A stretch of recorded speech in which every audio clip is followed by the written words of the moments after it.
right, everybody, welcome to another episode of Candid Boss Talk. And I am Rico Lamite, and it is such a pleasure today to be with Susan Hwang as well, from coming straight out of Arizona. And she embodies the boss mantra through and through, multi-state operator. She's the CEO and license holder of multiple businesses, multiple dispensaries, cultivation sites, extraction facilities, you name it. Susan, pleasure to have you with us. Could you just introduce yourself a little further to the people at home that don't know you? It is an honor and nice to meet you all virtually. My name is Susan Hwang. I am a CEO and a license holder of multiple cannabis businesses in Arizona for Jamestown Center Inc. and also SH Management Services. As you have mentioned, my cannabis companies are composed of dispensaries, cultivation sites, extraction facilities, infusion kitchens, and distribution centers as well. And also I branched out to non-touching cannabis, but cannabis-related business, such as Mama Sue Luxury Boutique, which is a luxury smoke shop model. Hmm. And also I'm in a hemp and CBD business as well under Daily Dose brand and Bonnie and Clyde, and Daily Dose CBD store that's coming to California and Arizona. Also, I am a part of Woman Grow. So I'm the market leader of Woman Grow Phoenix, Woman Grow Los Angeles. And recently I was elected to sit on the board for Arizona Cannabis Chamber of Commerce. Nice. Whenever you're out in Los Angeles, you got to hit me up. I'm out here. Yes, Yeah. I would love to. And, honestly, I haven't been in LA for a while due to Mhm. COVID-19. Right. But looking forward to getting back there. I miss LA. No, I miss Arizona. Like, as a matter of fact, Arizona is actually one of my favorite places to escape Los Angeles. Like, me and my wife, we actually jet down there for little mini vacations, little 6 hour drive down to 6 hour. It's 6 hours to Phoenix, right? Like a 7.5 to Tucson, something like Yeah, that. depends on what city in Arizona. But yeah, it's anywhere from 5.5 to, sometimes 6, 7 hours. Right. Right. No, good stuff. So you are on every single last inch of this industry, right? There's nothing that you don't really do in the industry. What would you say is the most, um, let's say, most fun for you, right? That's a really hard question to answer. What's most fun? I enjoy all aspects, and honestly, I perform better when I'm focusing on multiple projects. I haven't been diagnosed, but I think I'm, ADD and ADHD. So even in college, it was always more effective when I studied multiple subjects and topics at the same time. But out of all, I would have to say the most fun is actually having those network events and Mm-hmm. being a Woman Grow Phoenix and Los Angeles market leader and getting to know the community and talking with the community to not only network, but educate and empower as well. Oh, I agree with that. It's probably the most fun thing that I do with when I do my Canna Gather events is the just educating people, right? You and I, we've been in it for a little bit. We know there's a lot more than just to be in a pothead, a lot more than just going to parties and getting high. There's lots of science behind it. There's lots of education behind it.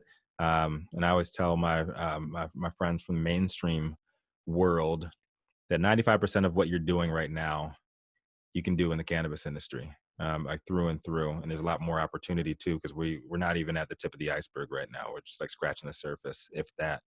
Right. So when you're out there, you're doing events and you're interacting with people. Hopefully, we'll be able to do that soon again, because that's what the Los Angeles cannabis community is all about. And I know people are itching to get out right now. That's my whole business is events, right? Events, parties, and stuff like that. So when you're doing these events, what kind of events do you love participating in the most? So far as events for Woman Hmm. Grow, it has been in person until COVID-19, of course, and we have pivoted. So now we're connecting people through virtual internet and also through social media platforms. But Hmm. as I have shared, I sit on the board for Arizona Cannabis Chamber of Commerce. So the board has decided to make the meeting public so that other people can join and comment and interact and listen in and learn as well. But events are fun, and many people think that I only do it for other people, which that's number one inspiration for me because I've been through so many challenges, not only in the cannabis industry but just in life in general. I have this innate desire and passion to share my story with everyone just so that they can do better than I have done. And Hmm. in some sense, the reason I want to share is so that other people can learn from my mistakes, so they can get to their goals more effectively and efficiently. But I love internet and I love connecting with people through social media. Even though I am a person who's inspired and getting energy by being around with other people physically, this situation has allowed me to train myself to use that online platform and webinar and Zoom and other social media platforms. So it's been a blessing to connect with so many people even globally through virtual experience and social media. So I would have to say I just enjoy any kind of interaction and events that are to do with networking and education, and also as you have mentioned, connecting other people, because truly my success I've gained through by making other people successful. So it's not that I have motives, but it's been Right. definitely been rewarding. And it also allows me to observe other people, get to know people. Hey, if I'm going to make connections with other people, why go through consultants when I can just host an event? And I have pool of people with diverse backgrounds and education Hmm. and experience, and I do a lot of scouting myself for my internal employees and upper management in these events and experiences. So it is for the multi-use, but definitely it is very fun to be involved with other people. I can dig it, man. I'm like right in the same boat with you. This I absolutely love doing that as well, and that's why I do what I do too. So, tell us a little bit about your why. Like, what got you into the industry initially, and why do you continue to do what you do now? Actually, my education backgrounds are in biochemistry and microbiology. So I studied those topics and got my degrees in those science degrees because I wanted to get into pharmaceutical industry. In 2010 in Arizona, I first heard about Arizona Medical Marijuana Act and Proposition 203, which triggered my interest. And because I'm a born entrepreneur and I've always had this innate desire to be a pioneer, I Hmm. couldn't pinpoint what it was. I really thought that I was going to be a biochemist or a researcher that could have, found the cure for cancer or HIV and AIDS and, other disease. But Proposition 203 definitely intrigued me, and I developed my interest. So I developed my own study to determine my decision. So of course it was a business decision, and my natural entrepreneurship that I was born with, but also the more I looked into the science of cannabis, such as cannabinoids and endocannabinoid system, receptors and terpenes, and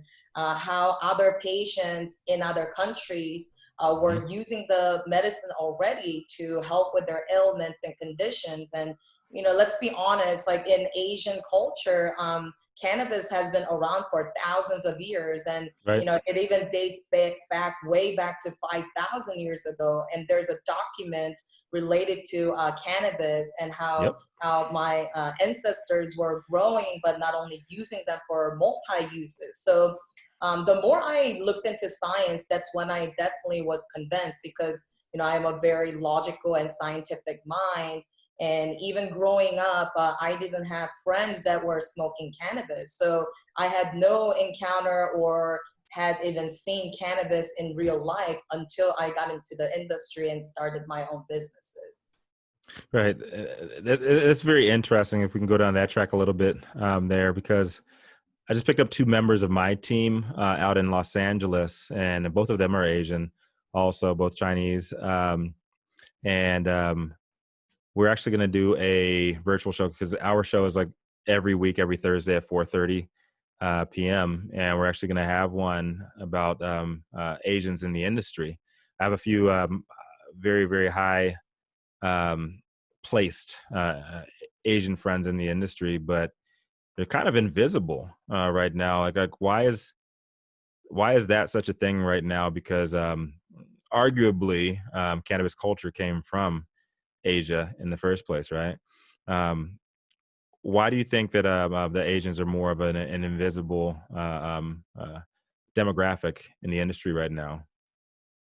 I believe it is due to stigma, right? Hmm.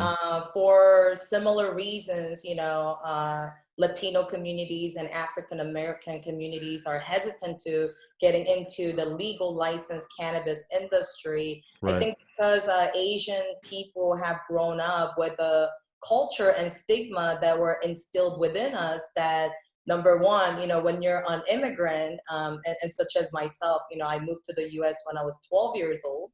Hmm. So in some sense, because of my parents' language barrier, and in South Korea, cannabis is completely banned, and even a minor amount of possession comes with the harsh charges, and there are severe consequences.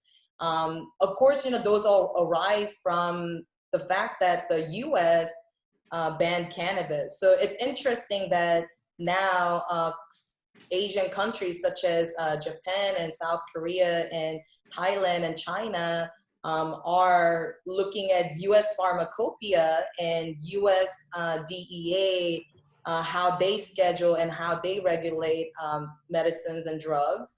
Right. And so because of that, I think there's a clash of not only the stigma of it, but Asian people are simply afraid to get involved because you when you're an immigrant, you don't want to be kicked out of a country, and because federally still it is deemed illegal, I think many Asians are hesitant to be proud of what they're involved with. Maybe family members are not approving of it, or because of their background, the fact that they're immigrant, there's a misconception that somehow they're doing something wrong, and therefore their citizenship or their legal status will be terminated. Right. And how do we fix that? It's one thing that I've made it a point, my career, like since I got out of corporate finance, to really like go after like the black and brown community, right? So I've made like a lot of like major initiatives. Like one thing through my foundation, we've got over 1,000 people as records expunged, and then I'm going to be doing like a large project at the end of this month with Ebony Magazine, and the stigma is real in the communities of color, as you know. You and I, we know the opportunity set, right? And there are certain people in the industry that know the opportunity set. And how do we get that through to our communities without us being last to the table, right? Like the Asian community, arguably, arguably was the first, right, to practice or to consume or to really get into herbal medicine, right, and put it out there. And then like the black community was the first one to really monetize it, like here on a larger scale in the U.S.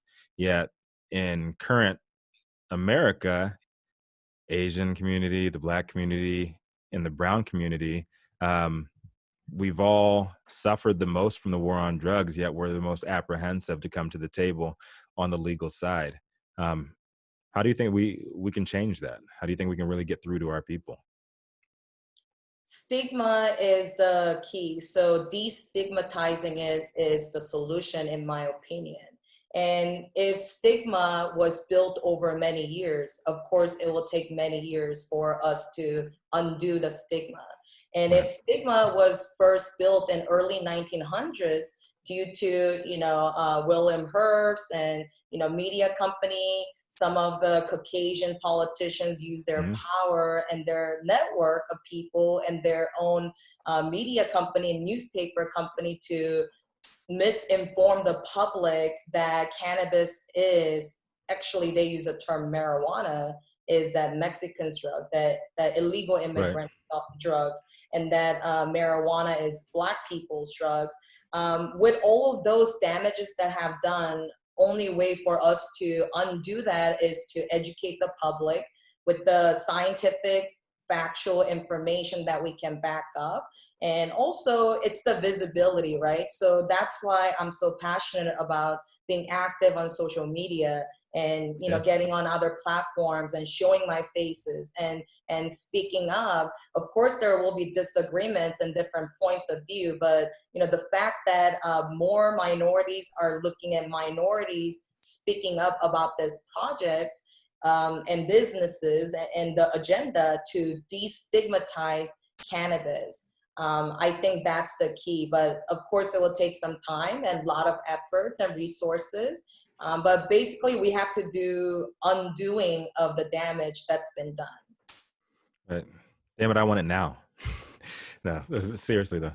No, I just don't want us to miss out on the opportunity, our cultures to miss out on that opportunity, because it could happen as soon as this year. Like, it could be Trump's Hail Mary, and if it's Trump's Hail Mary, and everybody's gonna forget like all this bullshit that we're going through right now. Um, and I could definitely see that happening because with the 24-hour news cycle, Trump legalizes weed. I know so many people will vote for him just on that alone, right? And so, that being said, currently, Trump doesn't really talk about cannabis at all. Many people in his cabinet, have stakes in large cannabis companies, and we see more and more Republicans with stakes in cannabis companies. But when you look on the Democratic side, Joe Biden, if you look on his website, he's going to give it all to big pharma, right? What does cannabis legalization in an ideal world look like to you, versus what you think that it will look like in reality?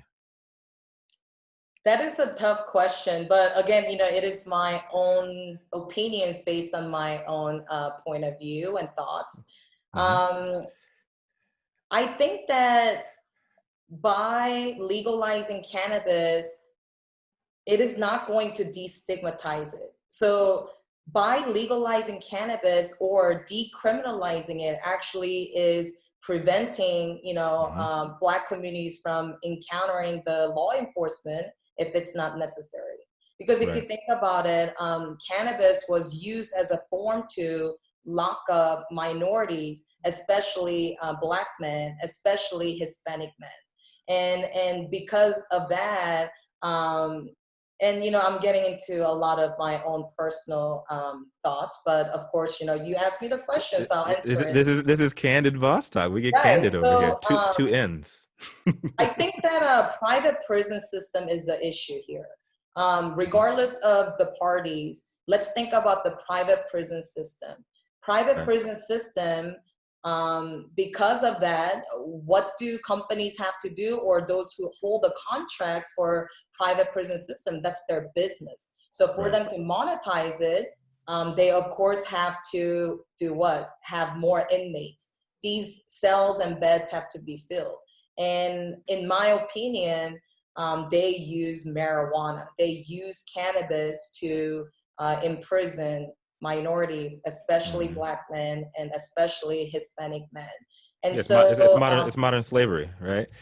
Yeah. right. So because of that, I think decriminalizing it and definitely legalizing cannabis will bring, that the lower chance of minority men wrongfully being imprisoned. And also, Right. let's be honest, like I'm in both adult use and medical cannabis businesses, but Right. even when someone is saying that they are just using it recreationally, or they're just using it because they don't want to drink alcohol or do other drugs, Mm-hmm. there are underlying conditions. So, we only think about the holistic side and the cure and the wellness of the body. But if you think about it, our mental health is very important too.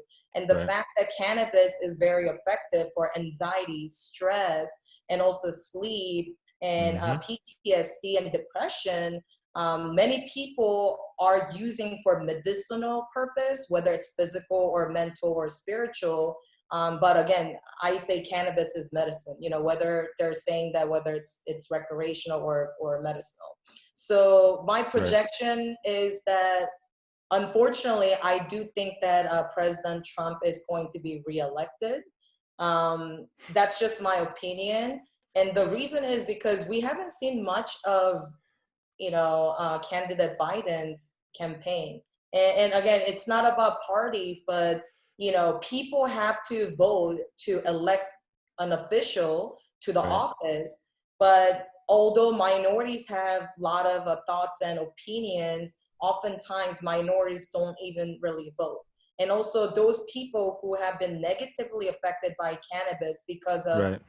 wrong charges or convictions, and even Mm-hmm. with a minor possession, now, they're categorized as felons. So how can these people who really support cannabis and medical cannabis, how would they vote when they're not qualified to vote per the Right. government standard? So I think purely for those reasons, I think still, especially in states like Arizona, it is still a very conservative state. And when I look at the voters, it's very close call. But I think when you look at the voters, people who actually vote and who are passionate about getting others to vote, I think there are slightly more of the supporter of Republican Party. And even though they may not necessarily agree with President Trump on all aspects, if they do vote on the fact that they're Republican, they're probably going to vote for President Trump again. And Right. far as the pharmaceutical companies and other companies getting involved, far as how you mentioned about Joe Biden, the proposal, um, there is like only so much we can do. There's only so much I can do. There's so much only you can do. But again, Right. I think one voice can really speak volume, and also sometimes speaking up and standing up for those who cannot have impact. But I'm Mm-hmm. afraid, I alone or few of us together may not be able to convince, whoever the future president is, how he or she's going to implement the cannabis businesses and how it's going to go. But if we cannot prevent something, why worry about it? So in my head, I Good. automatically go to where, okay, well, in a scenario where it is an open market and then we can all have a fair chance of playing, then, I have no issues of, continuing what I'm doing without having to pivot much. But if Biden's plan is to only allocate these business licenses and help the pharmaceutical company to be in charge of the cannabis industry, I will probably pivot and focus my energy on developing Asian market. I'll probably go to South Korea and work with Korea's FDA and Korea's Department of Health Services to see, Be what huge. insights and what kind of support I can provide, or what my businesses can do for South Korean government. And I mean, well, then I guess I will have to figure out how I can start a pharmaceutical company or a company that's qualified to apply for that license that Biden possibly will open up. So more to come, Yeah. but I don't have the details yet because I don't have the details I received from the future president. Exactly. Well, I mean, just in November, Joe Biden said it. The details are still out there. We don't know if it's a gateway drug or not. So we'll see. We shall see. I think we see eye to eye on a lot of that stuff. Don't need to dig too deep on the politics there, but I will ask. All right, so in uh, uh, um in Arizona, right? you guys kind of fast tracked a lot of stuff. Back when I got started in the industry on the legal side, I worked for a company called Baker Technologies, and we were the first to do online ordering, targeted text messaging, digital loyalty for a lot of dispensaries out there. And Arizona was just a hotbed for us when Arizona started the legalization movement out there. I have a couple of friends that are investors that I played football with in college. Um, Actually played for the Cardinals out there, and it seems like it's a healthy cannabis community. How would you describe it? I would say it's definitely healthy and very active and Hmm. progressive. And I think that, in my opinion, Arizona Department of Health Services has done a great job. And the reason I say that is compared to California, and because I'm in California and Arizona, and also I do have licenses pending in Illinois, so I hope I Oh get shit! them. But yeah, so by working with multiple states, and I looked into Michigan and Missouri and Vegas, I mean Nevada as well. Mm. But compared to all those No, states, no, no, fuck the rest of Nevada, just Vegas, right? yeah. So like I would definitely say Arizona Department of Health Services has set the program in timely manner. And Hmm. again, the timing is very important because what's the Right, point of passing rules and regulations or initiative or law, right, to decriminalize it or legalize cannabis or medical cannabis if the state government does not implement the program immediately or in a timely manner, and then deploy the business department to issue licenses. So then now you may have passed a law, but you're not providing the consumers to purchase from the legal source. right. And another thing is when the state is not deploying the dispensary program or business department in timely manner, it's the state government that's losing that tax revenue. So there's no financial support and benefit that's going to the community, and that's why a lot of government entities decide to enact the program. So I think compared to other states, Arizona has done a really great job organizing and forming the Right. department and enacting the program and issuing the licenses. Of course, no department is perfect and things can be better, but I think with the given circumstances, I think Arizona has done a great job. And because they allocated these licenses in timely manner and set the program and enacted, it prevented from the illegal market to thrive. And in Hmm. California, regardless of the licenses, there's so many different brands and there's so many operators. You can't even tell, what's licensed facility versus what not. Some non-licensed facility looks even more legit than others.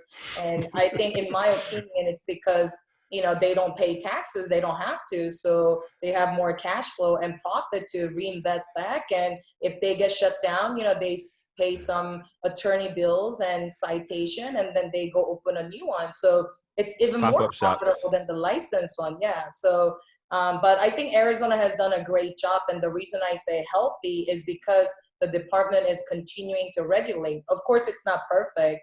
There are more to come, and I have my own thoughts about the testing regulations and all of that. But Tell us still, about these compared to other thoughts, states, please. yeah, compared to other states, I think Arizona has done a great job in a timely manner, which Okay. allow the licensed facilities to thrive and be able to serve licensed patients here in Arizona. Got it. Got it. Be diplomatic there. Um, all right. So, what is your method of consumption or your favorite method of consumption? And do you consume? I should ask that as Yes, well. I'm a medical cannabis patient Hmm. here in Arizona, and I do consume recreationally in California, of course. But I like all sorts of methods of administration, but I would have to say my favorite is smoking because of the efficient delivery. You feel the effects very fast compared to edibles. Sometimes Hmm. edibles are hit or miss. And also, I like the fact that when you smoke or vaporize, effects kind of wear off within an hour for Right. me.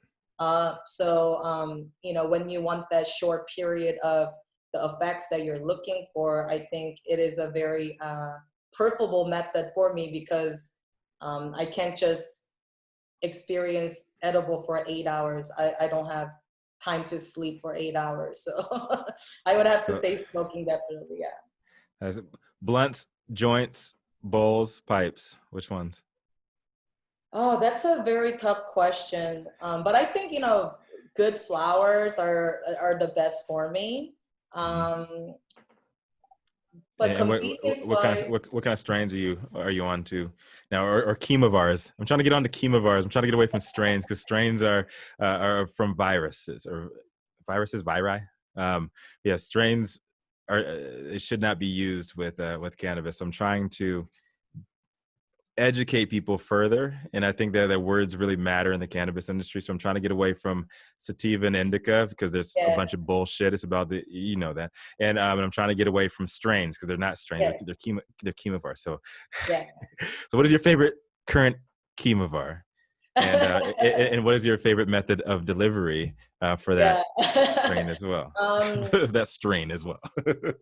right. I like that because, unless you and I start doing that, what you mentioned, choice of words, right? Yeah.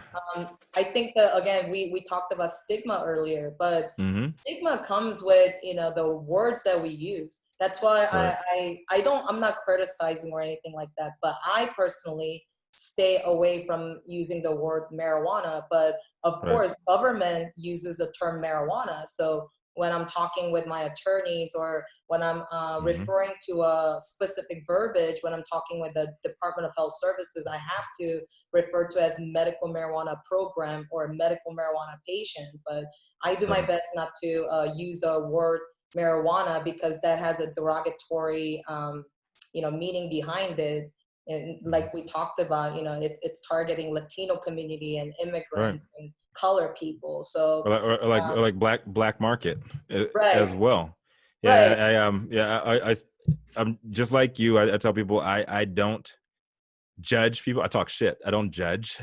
So there's a difference between talking shit and judging. When you talk shit, um, there's no like real vitriol behind those words. Like it's more banter. Like when you're judging people, like no, I don't feel like I have the right to judge. But um, and anybody says black market, like I came from the black market, and I always like was champion of that. And then there's one of my activist friends that called me out on that shit and called me a hypocrite just like a year and a half ago for using that. They told me to look it up, and I looked it up. The first thing that comes up, it comes from slavery.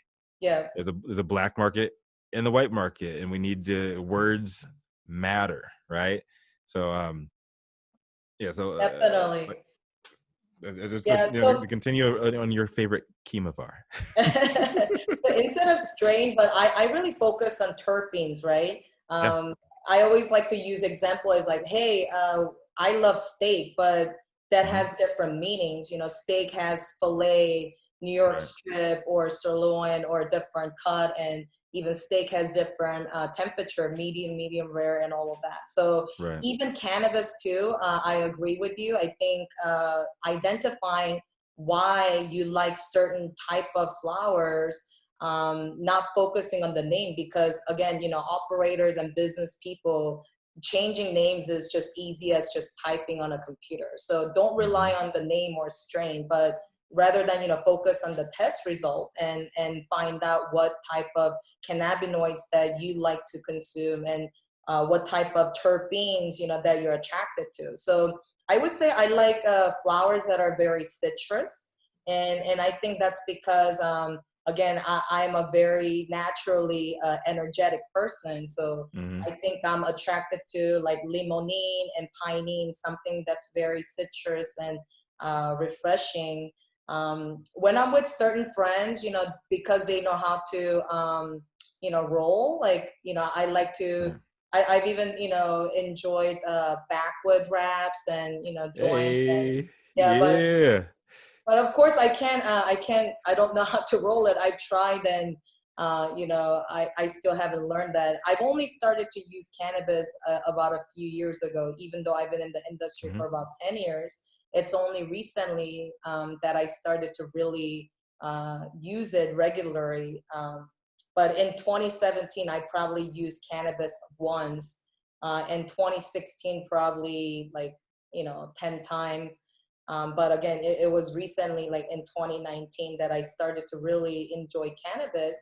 So I still don't know how to roll. So, I like those pre-rolls, or I just use a bong, or Hmm. there's a one-hitter pipe. Actually, he's gonna be happy that I mentioned, but this is another Asian operator, but his brand is Nice. called Darko, and Okay. it's a one hitter. And after you use it, you just push a button like your pen or something, Hmm. pencil, mechanical pencil or pen, and then Hmm. the smoked flower will come out of the chamber. So it's like a very easy, clean one hitter. But I just use that because I don't need too much. Usually when I smoke, I Yeah, just do one hit and I move on. that's efficient. I mean, but if you're open to it, next time you're in Los Angeles and the coronavirus clears up, a good friend of mine re-rolls, Rhiannon. She actually rolls for like Rick Ross, Migos, a couple other big rappers too. But she actually holds blunt rolling, not only just competitions but workshops as well. And I'm sure I can get you in there. We can take care of you for that. That sounds Good, very yeah. fun. I'm a big yeah. I'm a huge fan of blunt rolling, and it's nostalgia for me. Like you can't see it right now because it's like super bright outside. It'll kill the lighting that I have in here, but I have the balcony right here, and you can see the ocean out there. And every Sunday morning, me and my dog, we go hit out the balcony, and it's my creative time, and I roll a blunt. And I know they're bad for me, but I roll a blunt because it's what I've done since I was 12 years old, and I just think and I get creative, and smoke the whole damn blunt myself. And I'm a big yeah, upper like limonene myself. I was like looking behind me, like like in the mirror image here. I don't even have mine out there, but I do have like a mang. Oh, here it is, actually. Perfect. So right now I'm on Grizzly Peak, like Orange Crush, crossed with Juicy Fruit, and my boy Miles has some coming over for me right now though too. Yeah, I'm a huge upper guy. I'm high energy as well, but I do on the weekends. I do like some heavy shit to just like smack me in my face, like 100%. Like on the weekends when I'm done doing work, I do like to just like smoke some heavy shit. So I'm very diverse in that. But yeah, I can smoke like J's all day. Like that's what I do. Smoke J's all day. On the weekends, I roll my blunts, and I'm very much a smoker. So if you're interested, I can get you some blunt rolling lessons from celebrities out here in LA. So next time you're out here too. Um, so a couple of things. Is Parisa still down with Parisa Rad? Is she down still down with Women Grow down in uh in Phoenix? Yes, I think Parisa is still with Woman Grow. Okay, cool. Yeah, she was like one of the Why first are you people that I. asking me about that? What's that?